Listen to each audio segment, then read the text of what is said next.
કચ્છ સહિત સમગ્ર રાજ્યમાં ખાસ કરીને સ્થાનિક અધિકારીઓ દ્વારા ગ્રામ પંચાયતની ચૂંટણી લડતા ઉમેદવારો પાસેથી કેટલાક વિચિત્ર પ્રકારના આધાર પુરાવા માંગવામાં આવતા હોવાના કારણે ઉમેદવારો ચૂંટણી લડવાથી વંચિત રહેતા હોય તેવી પરિસ્થિતિનું નિર્માણ થયું છે. વીકે હુંબલ સહિતના કોંગ્રેસના પદાધિકારીઓએ કલેક્ટરને આવેદનપત્ર પાઠવી રજૂઆત કરી હતી. કચ્છ જિલ્લામાં ગ્રામ પંચાયતની ચૂંટણીમાં તાલુકા મથકે ચૂંટણી પંચની ગાઈડલાઇનના નિયમોનું પાલન કરવા અંગે આરઓને તાત્કાલિક અર્થે સૂચના આપવાના હેતુ સાથે આજે ગુજરાત પ્રદેશ કોંગ્રેસમાં સમિતિના મહામંત્રી અને જિલ્લા પંચાયતના પૂર્વ વિપક્ષી નેતા વીકે હુંબલ, રામદેવસિંહ જાડેજા, અર્જણભાઈ બુડિયા, કિશોરદાન ગઢવી, અંજલિ ગોર, ધીરજ રૂપાણી સહિતના કોંગ્રેસના પદાધિકારીઓ સમૂહમાં જિલ્લા કલેક્ટર આનંદ પટેલને એક આવેદનપત્ર પાઠવવાનો કાર્યક્રમ યોજવામાં આવ્યો હતો.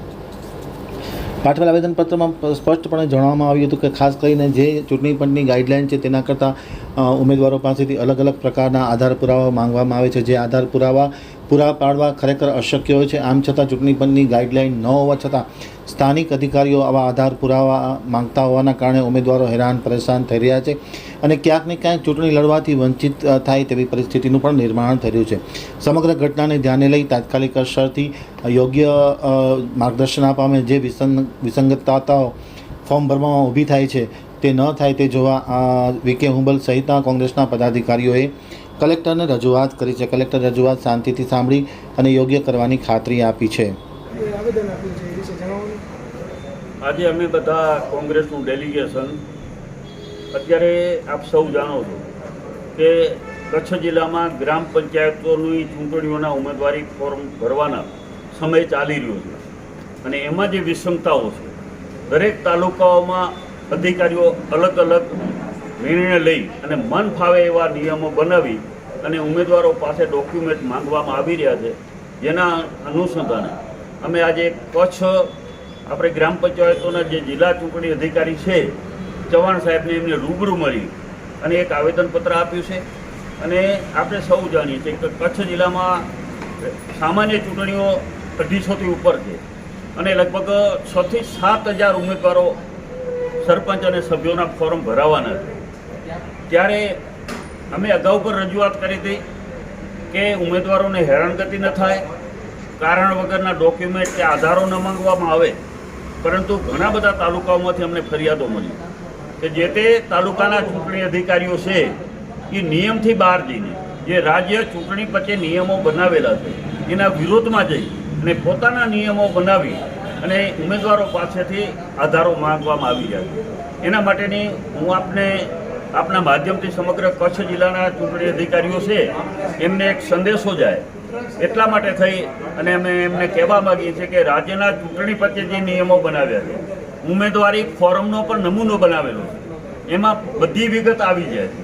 ઉમેદવારી ફોર્મ ભર્યામાં ક્યાંય લખેલું નથી કે ઉમેદવારે એનું ચૂંટણી કાર્ડ, આધાર કાર્ડ કે બીજા આધારો, રાશન કાર્ડ, આવા આધારો ઘણા ચૂંટણી અધિકારીઓ માંગે છે. નિયમ મુજબ મતદાર યાદીમાં એનું નામ હોવું જોઈએ. કોઈ એવો નિયમ નથી કે એમાં ચૂંટણી કાર્ડ કે આધાર કાર્ડ કે રાશન કાર્ડ જોઈએ, પણ ઘણા ચૂંટણી અધિકારીઓ આગ્રહ રાખે.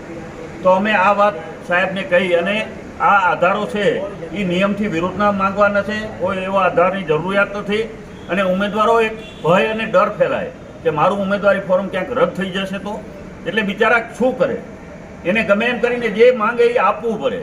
પણ નિયમ બહાર કોઈ અધિકારીને આવા આધારો માંગવાનો અધિકાર નથી. એક વાત અમારી મુદ્દો આ હતો. બીજો મુદ્દો કે પોલીસનું વેરિફિકેશન, ભુજના મામલતદાર, ખાસ હું તમને વાત કહું છું કે ભુજના તાલુકા ચૂંટણી અધિકારી છે એવો આગ્રહ રાખે છે કે તમે પોલીસમાં જઈ અને પોલીસ સ્ટેશનમાંથી ગુનો કર્યો છે કે નહીં એનું વેરિફિકેશન કરાવી આવો. ઉમેદવારી ફોર્મમાં જ આ નમૂનો છે, એને ઉમેદવારે ઇકરાર કરવાનો છે કે મારા ઉપર આ ગુના થયા હોય તો ગુનો લખવાનો છે, ગુના નંબર લખવાનો છે, સજા થઈ હોય તો સજા લખવાની છે, એને જામીન મળ્યા છે તો જામીનની પણ એમાં લખવાનું છે. આમાં ઉમેદવારી ફોર્મમાં આવી જ જાય છે. પોતે ઉમેદવાર એકરાર કરે છે અને ખોટી માહિતી આપવી તો ઓટોમેટિક ગુનો બને છે અને એનું ઉમેદવારી ફોર્મ કદાચ ચૂંટાઈ જાય તો પણ રદ થાય. એટલે ખાલી માત્ર એને એકરાર કરવાનો છે ગુનાઓની વિગતનો. ક્યાંય પોલીસ સ્ટેશનમાં ઉમેદવારી ફોર્મ જે ચૂંટણી પંચે બનાવેલું છે એમાં ક્યાંય એવી જોગવાઈ નથી કે તમે જે તે પોલીસ સ્ટેશનમાં જાઓ અને ત્યાંથી આ દાખલો લઈ જાઓ. પોલીસ સ્ટેશન પાછો એનાથી ઉપર જઈ ગયું એ વળી ગ્રામ પંચાયતનો દાખલો માગે કે આ ગામનો રહેવાસી છે.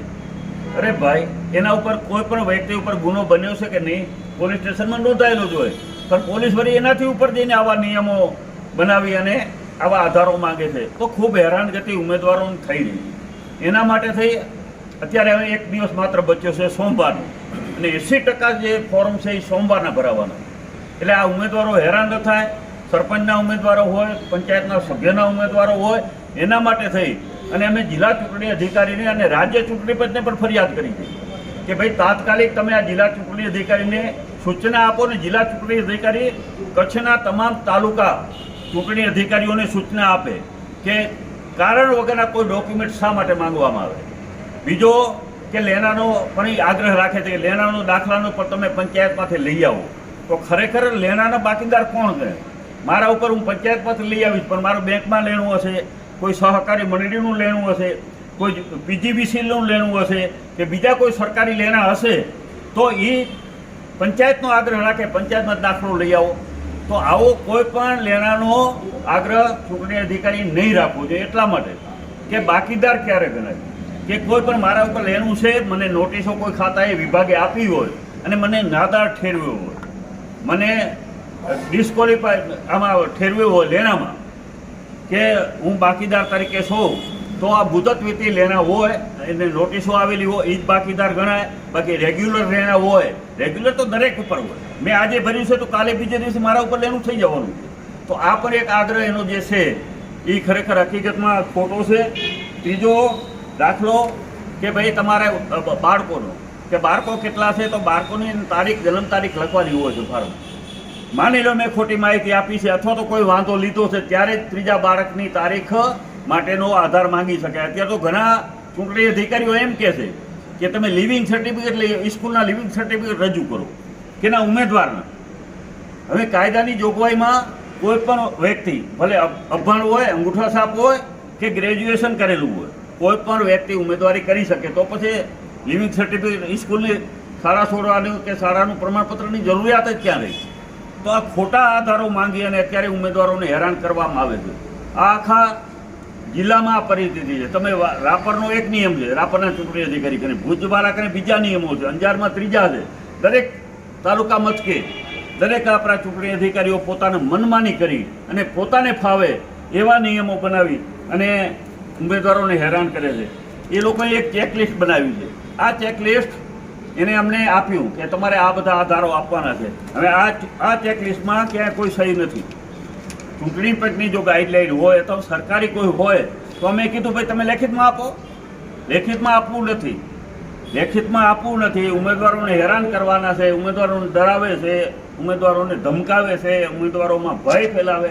એટલે અમે કહેવા માગીએ છીએ જિલ્લા ચૂંટણી અધિકારી સાહેબને આજે આ એટલા માટે અમે આવ્યા કે આ ઉમેદવારોમાં ઉપરથી ડર અને ભય દૂર થાય